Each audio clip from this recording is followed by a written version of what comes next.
Elon Musk confirmed Twitter's former deputy general counsel, James Baker, has been fired. This over his alleged involvement in the suppressing of the release of the internal documents related to the censoring of the Hunter Biden laptop story. So first he censored the Hunter Biden laptop story. Then he's tried to stop or censor the releasing of the internal communications about it. You remember this man. Before joining Twitter, Baker was the general counsel at the FBI, where he was a key figure in the Russia collusion hoax, spreading false information about then candidate and President Donald Trump. Joining me right now is the Common Sense Society executive editor, Christopher Bedford. Christopher, it's good to see you. James Baker shows up again. Your thoughts? He's once again back. He's once again in the exact same role, which may have been why Twitter hired him in the first place. Previously, when he was at the FBI, he was a perfect back channel for the Clinton campaign to feed different sorts of conspiracy theories, like the idea that there was an Alpha Bank connection in the server connecting the Trump campaign directly to the Kremlin. He was the person, the conduit that people got to go through. He was who the Clinton lawyer Sussman would have essentially, as Jonathan Turley called it, on speed dial. And then when he went to Twitter, he was another back channel, someone who the Biden campaign could work for. And the whole thing about being an FBI counsel is it lends this air of legitimacy. And this has been a really concerning aspect of what they call this disinformation, is that a lot of the time it uses state security assets, whether it's the FBI or the CIA or any other kind of American intelligence operations, to lend this credibility to suppressing what they call disinformation, when really it's just internal domestic politics. Yeah, I mean, look, I've said this before. During the Obama administration, there were a whole host of people who decided once Obama stepped down that they were going to go to social media. And a number of them went to Twitter, Google, Facebook, and then that gave them a different kind of power. And they have exerted that power. I'm not surprised by Jim Baker's actions, because he got away with it the first time. There were no consequences for him spreading that lie of Russia collusion, that it went viral across the world, put a sitting president on defense. No consequences, so of course he's going to do it again. And he did. Lie to the American people. Quite the opposite of consequences. I'm sure he's the toast of different cocktail parties in Silicon Valley or New York or wherever he's at. It comes with a massive paycheck, and that's exactly right. Silicon Valley, Google, a lot of these other companies are the most powerful companies, especially Google, possibly in world history. They control the flow of information. Previous companies in the past, like the East India Company, have had armies. They could control naval routes. But controlling the flow of information is something completely new. When that comes with a massive paycheck and the sexiness attached to working for a tech company, well, it's a big lure for Washington, D.C.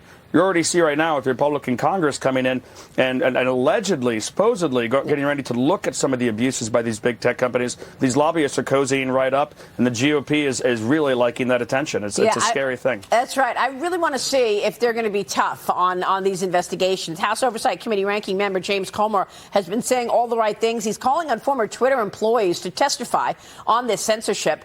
On that list, former Chief Legal Officer Vijaya Gadde, former Global Head of Trust and Safety Yoel Roth, and James Baker. Christopher, they all work together in silencing this story, making sure that the public did not understand the influence peddling and the potential crimes that the Biden family had done weeks before the election in 2020. You're right. Head of Trust and Safety is a pretty Orwellian title. Now, most people in America never really use Twitter, so they might not quite get exactly how this is impacting their lives, but the way that Twitter's used is to try and spread information around the elite circles, particularly the media, to give voice to different talking points that are then echoed throughout American corporate media, or to suppress ones that are not. And the thing is, we can talk about this sort of stuff all day, but if you're watching some other programs like maybe Good Morning America, you're never going to hear about this because that information is suppressed. Twitter's been an active part of that. So when these three get together and they work on these stories, try and push them down, well, that's suppression. It could potentially be campaign interference as far as keeping people from actually hearing what the Republican Party is having to say, or suspending the White House press secretary's Twitter account, as James Baker ended up defending. This is a serious thing that affects us, even if we never log on to Twitter once in our lives. It's impacting the news that we read and what our corporate leaders also read. Absolutely. James. Yeah, and Twitter, obviously a private company.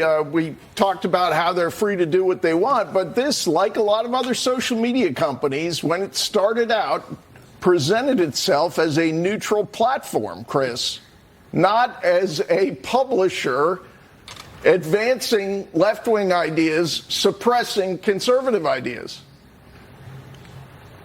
Exactly, and the American people gave them a pass for that. They treated them as a billboard. Our legislators carved out a special exception for companies like Twitter that said, all right, well, if you're not going to act like a publisher, then we're not going to hold you liable for what people post there. And then they started acting like a publisher. They decided to decide what was going to be promoted, what was going to be suppressed, who was going to be allowed to speak, who was not, and they still kept those protections. They haven't been taken away.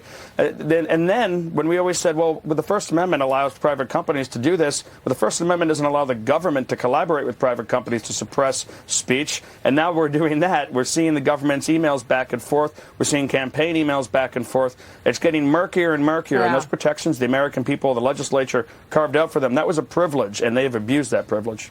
Yeah, and that's why I want to see the second batch, Dagan, because that is what James Comer said this weekend, that right now we're talking about emails and internal communications about 2020. Wait till we hear what an actual sitting president and his agencies have been doing in 2021 and 2022 in terms of working with big tech to censor information. A big picture, I think the strategy among the Democrats is to stall it long enough, like when the U.S., the country, is in a recession, then they turn around and say, see what the Republicans are up to when the economy is in such dire straits. I mean, never underestimate the strategy of slow walking this, because it'll eventually come to light. Yeah. But again, optics do matter to them. Rob? When is somebody going to pay the price for what's been going on? I mean, that's the real issue here, and that's why Americans are losing confidence in the Justice Department, in government, in elections, and if, of course, you question it, you're shouted down, called an election denier.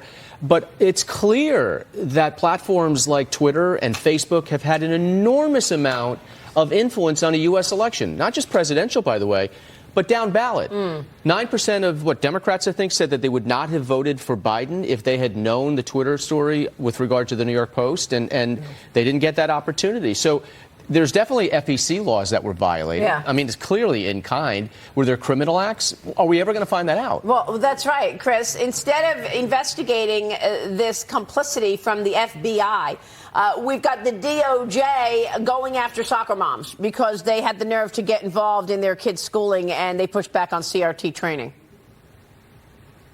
We've been talking about this every week for years now. Are there going to be consequences? And the sad answer is almost certainly no. There will almost never be any consequences because Republicans or conservatives can complain about hypocrisy all they want, but that's what the person who doesn't have the power can always complain. The left controls as the controlling influence and a lot of the FBI and the Department of Justice and across the U.S. government, and because of that, the consequences are very rare. Hopefully these information will come to light and history books will record it, but will these people be held accountable in real time? I wouldn't hold my breath. Right, no consequences, and yet now we hear the cries from the left that all the Republicans want to do is investigate. How rich is that? For 4 years, we've been watching these attacks on conservatives, Republicans, and, of course, the Trump empire. Christopher, it's good to see you. Thanks very much for weighing in on all of that. Chris Bedford joining us this morning. Quick break, and then